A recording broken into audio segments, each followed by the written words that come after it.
নমস্কার, world news বাংলায় আপনাদের স্বাগত। হিন্দু ধর্মের প্রধান গ্রন্থগুলির মধ্যে একটি হচ্ছে গরুড় পুরাণ, যেখানে মৃত্যুর পর আত্মার পরিণতি এবং শাস্তির বিশদ বিবরণ রয়েছে।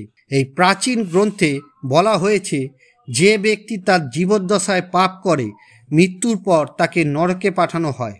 গরুড় পুরাণ অনুযায়ী পাপের তারতম্য অনুসারে মোট 36টি নরকের উল্লেখ আছে, যেখানে আত্মাকে তার কৃতকর্মের জন্য ভয়ঙ্কর যন্ত্রণা ভোগ করতে হয়। প্রতিটি নরকই কোনো নির্দিষ্ট পাপের জন্য নির্ধারিত। এই নরকগুলিতে আত্মাকে কোনো ধরনের শাস্তি দেওয়া হয় তার নিচে বিস্তারিত জানানো হলো। গরুড় পুরাণ অনুযায়ী 36টি নরক ও তার শাস্তি।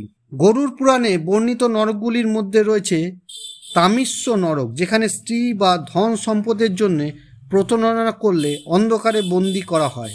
অন্ধ তামিস্য নরকে পরনারীর সঙ্গে সম্পর্ক স্থাপনকারীদের তৃষ্ণার্ত ক্ষুধার্ত অবস্থায় কষ্ট দেওয়া হয়। নির্দোষকে পীড়ন করলে রৌরব নরকে বিষধর সাপের কামড় খেতে হয়। অন্যদের জ্বালিয়ে ভক্ষণকারীদের মহা রৌরব নরকে আগুনে পোড়ানো হয়। যারা অত্যাচার করে তাদের কাকলুক নরকে কাক ও প্যাঁচা ছিঁড়ে খায়। মিথ্যেবাদীদের কুট সালিমলি নরকে কাঁটাযুক্ত গাছে ঝোলানো হয়। জ্ঞানের অহংকার করলে অন্ধকূপ নরকে অন্ধকার কুয়ে ফেলা হয়। ধর্মাদ্রোহীদের অবিচি নরকে জ্বলন্ত পাহাড় থেকে নিচে ফেলা হয়। ভ্রূণ হত্যা করলে তপ্তসুমি নরকে গরম সূচ দিয়ে বিদ্ধ করা হয়। জমি দখলদারীদের সংহতা নরকে শরীর চিরে শাস্তি দেওয়া হয়। এছাড়া বৎসনা নরকে ধর্ষণকারীদের জ্বলন্ত লোহা দিয়ে শাস্তি দেওয়া হয়। অন্যায়কারীদের সুমগ্ন নরকে ফুটন্ত তেলে ডুবিয়ে রাখা হয়। গুরুকে প্রতারণা করলে মহাপাতক নরকে পোকামাকড় খায়। পশু হত্যা করলে কৃমিকে নরকে কীট কামড়ায়। নির্দোষকে হত্যা করলে লোহাশঙ্কু নরকে লোহার পেরেক দিয়ে বিঁধে দেওয়া হয়। বিষ দিয়ে হত্যা করলে রক্ষক ভোজন নরকে বিষাক্ত খাবার দেওয়া হয়। মিথ্যা সাক্ষ্য দিলে সালমলি নরকে কাঁটাযুক্ত গাছে চড়ানো হয়। পরের অন্ন গ্রহণ করলে সৌভোজ্য নরকে কুকুর ছিঁড়ে খায়। ব্যভিচারীদের সারমেয়াদন নরকে কুকুর ভক্ষণ করে।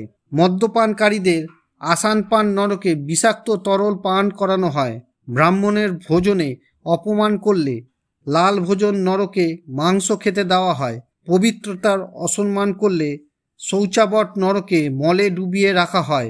পরস্ত্রীগামীদের প্রপতন নরকে পাহাড় থেকে ফেলে দেওয়া হয়। দান না করলে বৈতরণী নরকে নোংরা নদী পার করতে বাধ্য করা হয়। চুরি করলে পয়ু নরকে মলে ফেলা হয়। নিন্দা করলে নির্ভক্ষণ নরকে মাঝখান থেকে চিরে দেওয়া হয়। ধর্মবিরোধী বিদীর্ণ নরকে অঙ্গ প্রত্যঙ্গ ভেঙে ফেলা হয়। ভণ্ডরা তপ্ত লোহাময় নরকে জ্বলন্ত লোহায় পোড়ানো হয়। নিন্দা করলে সংধ্যাংশ নরকে নখ দিয়ে আঁচড়ানো হয়। সময় নষ্টকারীদের কালসূত্র নরকে আগুনে হাঁটানো হয়। নারীর অপমান করলে শুকর মুখ নরকে শুকুরে ছিঁড়ে খায়। পরনিন্দা করলে অন্ধস্ত্র মিশ্র নরকে অন্ধকারে কষ্ট দেওয়া হয়। পাপীদের তপ্তকুম্ভ নরকে ফুটন্ত লোহার পাত্রে রাখা হয়। হিংসার দ্বারা অর্জিত খাবার খেলে খরভোজন নরকে কাঁটাযুক্ত খাবার খেতে হয়। অন্যায়কারীদের শূলপোত নরকে শূল বিদ্ধ করা হয়। অন্যের জীবিকা কেড়ে নিলে প্রভঞ্চন নরকে তীব্র ঝড়ে উড়িয়ে দেওয়া হয়। পুনর্জন্ম ও 84 লক্ষ যোনির ধারণা। গরুড় পুরাণে আরও বলা হয়েছে, মানুষ শুধু নরকের যন্ত্রণা ভোগ করেই মুক্ত হয় না, তাকে 84 লক্ষ যোনিতে বারবার জন্ম নিতে হয়। এই জন্মগুলি হতে পারে পশু, পাখি, পোকামাকড়, জলচর বা গাছপালা হিসেবে। এই ধরনের জন্মকেও এক ধরনের শাস্তি হিসেবে গণ্য করা হয়। ভিডিওটি ভালো লাগলে লাইক করুন, শেয়ার করুন এবং সাবস্ক্রাইব করুন ওয়ার্ল্ড নিউজ বাংলাকে। নমস্কার।